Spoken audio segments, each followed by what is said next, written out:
Assalamualaikum warahmatullahi wabarakatuh. Di sini saya Alfisa Mia Putri, di mana kita akan membahas sama-sama tentang pertumbuhan dan perkembangan hewan. Baik, sebelum saya melanjutkan ke materi, saya akan bertanya kepada kalian semua, siapa di sini yang mempunyai hewan peliharaan seperti kucing? Nah, apakah kalian pernah mengamati kucing itu melahirkan atau bertelur ya? Dan sama halnya juga dengan ayam. Apakah ayam itu melahirkan atau bertelur? Nah, untuk mengetahui hal itu, mari kita sama-sama membahas tentang pertumbuhan dan perkembangan hewan serta perkembangbiakannya. Baik teman-teman, nah setiap makhluk hidup pasti mengalami yang namanya pertumbuhan dan perkembangan. Salah satunya yaitu hewan. Nah, di Indonesia sendiri terdapat berbagai jenis hewan, baik hewan peliharaan, hewan langka maupun hewan liar. Akan tetapi, setiap makhluk hidup memiliki pertumbuhan dan perkembangan yang berbeda-beda, tergantung dari beberapa faktor. Nah, misalkan kalian mempunyai hewan peliharaan kucing, 2 kucing di rumah. Nah, yang satu kucingnya kecil dan yang satu kucingnya berbadan besar.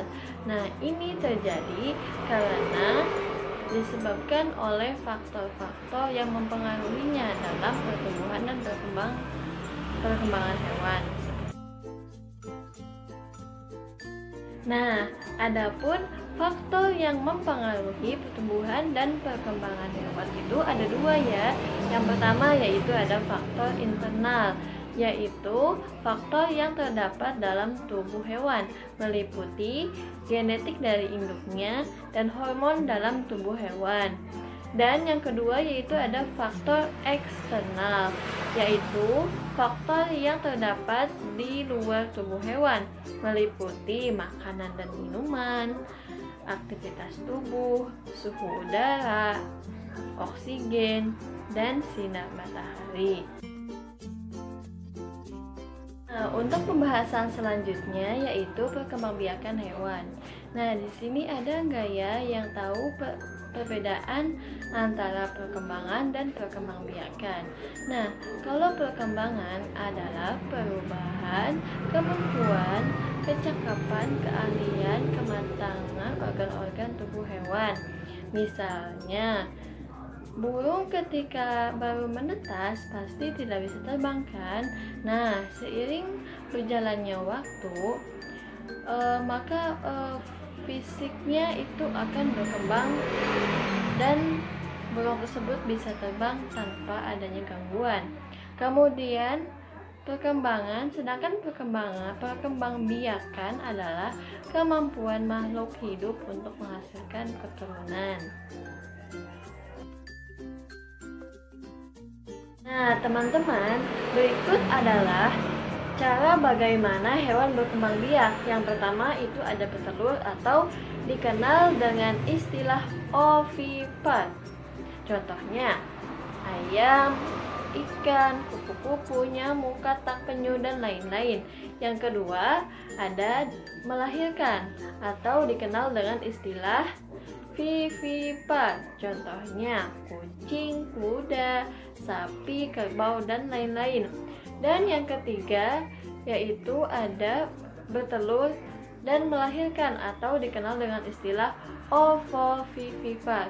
Nah, bagaimana sih maksudnya? Nah, maksud dari bertelur dan melahirkan ini yaitu hewan tersebut bertelur, tapi telurnya itu menetas di dalam tubuh induknya.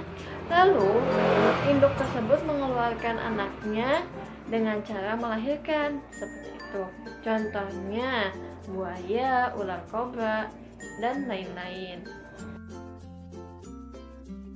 Nah, selanjutnya yaitu saya akan membahas tentang bagaimana cara hewan berkembang biak. Nah, yang pertama yaitu tadi bertelur. Contohnya ayam. Nah, ayam ini mempunyai ciri-ciri tubuh berbulu, memiliki 2 kaki, memiliki paruh, bernapas dengan paru-paru.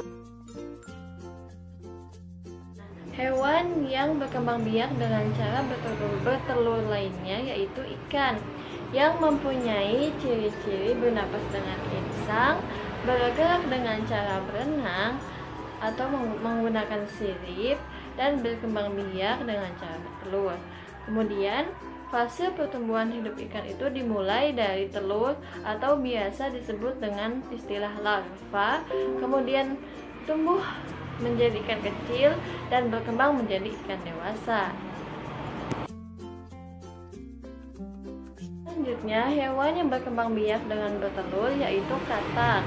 Nah, fase pertumbuhan hidup katak itu dimulai dari telur, kemudian menetas menjadi kecebong tanpa kaki, kemudian tumbuh menjadi kecebong dengan kaki, dan kemudian berkembang menjadi katak muda berekor dan berkembang lagi menjadi katak dewasa.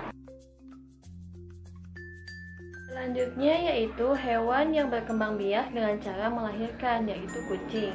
Nah, fase pertumbuhan kucing dimulai dari anak kucing, kemudian kucing muda, dan tumbuh menjadi kucing dewasa.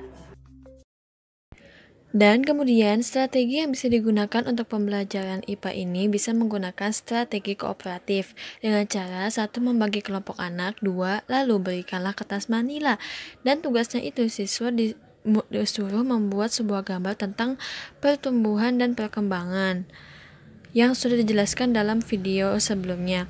Lalu buatlah gambar tersebut menjadi sekreatif mungkin, seperti itu.